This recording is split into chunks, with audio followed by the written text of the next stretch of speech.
Nobody warns you about winning too early. They warn you about failing. They warn you about struggle. They warn you about falling behind. But winning too early, that one, they let through. Quietly, politely, like a slow poison in a beautiful cup. I was that kid.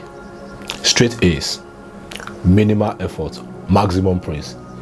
School made perfect sense to me the way a video game makes sense. Learn the pattern, beat the level, collect the reward, study the material, answer the questions, score the grade. Simple, clean, repeatable.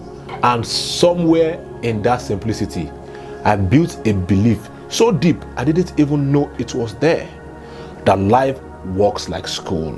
That effort is optional if talent shows up. That reward will always follow the formula. That belief felt like confidence. It wasn't. It was a trap. And I walked into it smiling.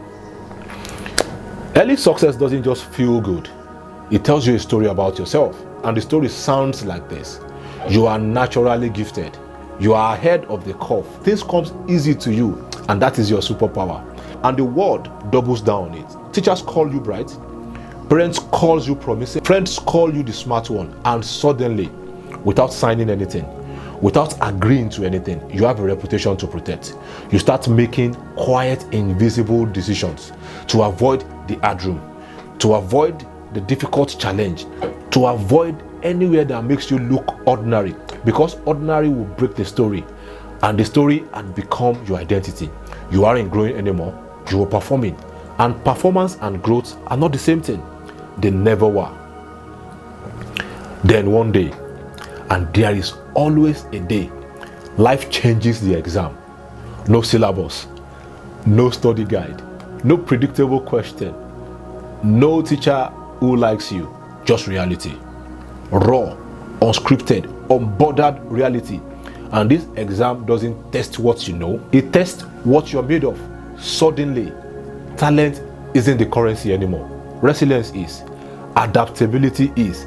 The ability to fail on a Tuesday and show up on a Wednesday like nothing happened. And if nobody ever taught you how to lose, you don't just fail the exam. You don't understand how to sit back down and try again. Because for the first time in your life, the formula did not work. And you had no backup formula. That is not a bad day. That is an identity crisis, dressed up as a setback. Now, let me make a distinction that school never made. Success builds confidence. Failure builds capacity. And here is why that difference is everything. Confidence tells you that you can. Capacity proves that you will, even when it's hard, even when it is humiliating, even when every logical voice says stop. Confidence is the feeling before the storm. Capacity is what's still standing after it. You cannot manufacture capacity in comfort. You cannot develop endurance by avoiding resistance. You cannot build muscle without the weight. The body knows this. The gym knows this. The only place that forgot this was the classroom. And we've been paying for that amnesia ever since. Now, I know what you're thinking. Here comes the famous example, and yes, they are coming just like the first episode, not because they are comfortable, but because we keep misreading them. Michael Jordan, cut from his high school basketball team, the greatest of all time, rejected before he was remarkable. Steve Jobs, removed from the company he built with his own hands, humiliated publicly by his own board. But here is what we always keep in those stories. It wasn't the failure that made them legendary. No. It was the 18 months after the failure, the silence, the rebuilding, the decision made privately with no audience, no applause, to try again. That decision is not dramatic, never cinematic. It rarely makes the highlight reel, but it is everything. It is the whole story. The rest is just decoration. So, what's the real danger of early success? Not arrogance, because arrogance is visible and you can fight what you can see. The real danger is complacency, because complacency doesn't announce itself. He arrives wearing the clothes of confidence. He speaks in the voice of experience. He says, you've already proven yourself. You don't need to push that hard. You're already good enough, and good enough is where potential goes to retire. Complacency doesn't destroy you dramatically. It doesn't burn down the building.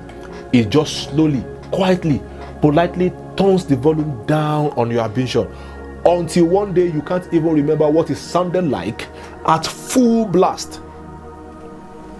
So, let me offer you a different reading of your own story.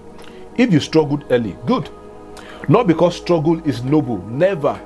Not because pain is a virtue, far from it, but because struggle is a teacher that success cannot afford to hire. The person who faced difficulties at 20 has a vocabulary for hardship that the person who coasted until 40 is only just learning to speak. And when the storm comes, and in life, the storm always comes, one of them already knows how to stand in it. That person isn't unlucky. That person is prepared, years ahead of schedule, and they didn't even know it, because comfort is seductive. Comfort is warm. Comfort will hold you like it loves you, right up until it doesn't. But struggle builds something comfort never can. It builds the person who lasts, and in a world that rewards endurance over everything, the person who struggled early isn't behind. They were just training while everyone else was still celebrating. The Specialist. See you next week. Class dismissed.